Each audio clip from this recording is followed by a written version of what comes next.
Қайырлы күн білімгерлер. Бүгінгі біздің шағын мастер-классымыз майлы бояудан жасалмақ. Сол себептен мен сіздерге қазір майлы бояу жайлы қысқаша мәлімет беріп өтсем, ал назарларыңыз алдыларыңызда ұсынып отырған видеода болса. Ең алдымен майлы бояудың мен сіздерге жаңағы шығу тарихы туралы айта кетейін. Майлы бояу ол бізде тұрмыста және де бейнелеу өнерінде қолданатын бояудың түрі. Бейнелеу өнерінде пайдаланатын майлы бояу өсімдік майларының кендір, зығыр, жаңғақ секілді қоспадан алынады. Майлы бояу 10 ғасырларда ең алғаш қолданысқа ие бола бастады.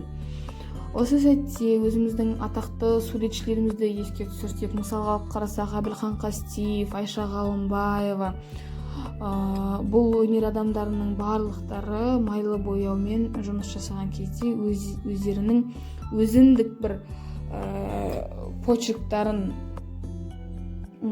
салып кеткен.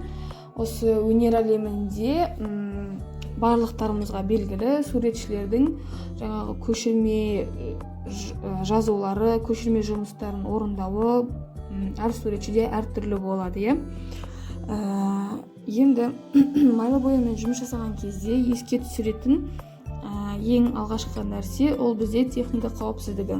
Майлы бояу бізде басқа акварель, гуашь бояуларына ұқсамағандықтан біз майлы бояуды сумен емес, растворительмен еземіз. Сол себептен бұл жерде техника қауіпсіздігіне аса қатты назар аудару керек.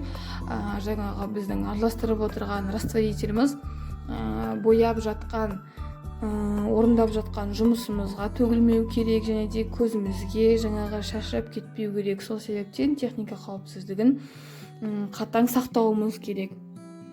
Және де майлы бояудың бір айырмашылығы, мысалға алып қарасақ, бізде акварель бояу ол суды жақсы көреді, ол мөлдірлікті талап етеді, ол тазалықты талап етеді. Ал майлы бояу болса, ол бізде бірін үстінен бірін жаға беруге, жөндеуге келетін өте ыңғайлы бояудың бір түрі болып табылады. Және де майлы бояумен жұмыс жасаған кезде әдеттегідей біз палитраны қолданамыз. Палитра бізге не үшін керек? Палитраны біз түстерді бір-біріне қосу арқылы әртүрлі түстерге ізденіс жұмыстарын жүргіземіз. Мысалға қазір қарасаңыздар, мына алдыларыңызда ұсынылып отырған видеода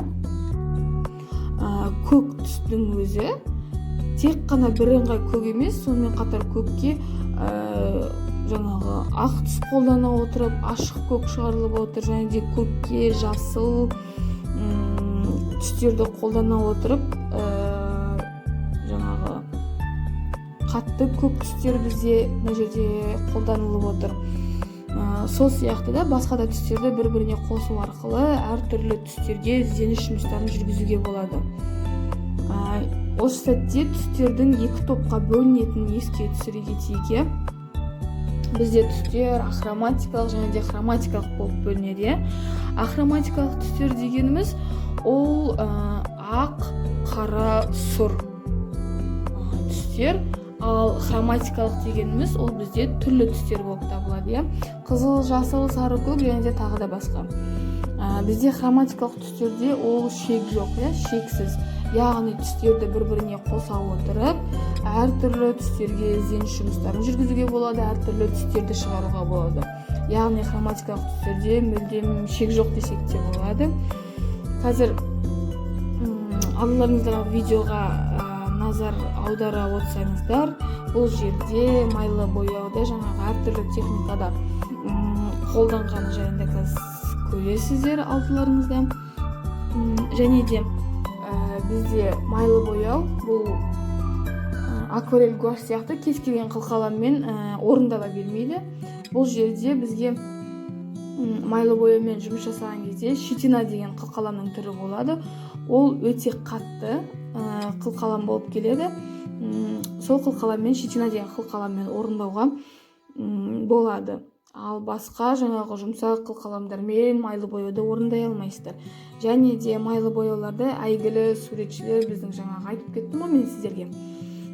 Әбілхан Қастеев, Айша Ғалымбаева деген сияқты жаңағы майлы бояумен күнделікті жаңағы жұмыс жасап үйренгендер, жұмыс жасап жүрген кісілер тек қана қылқаламмен ғана емес, сонымен қатар мастихинмен жұмыс жасай алады, жұмыс орындайды.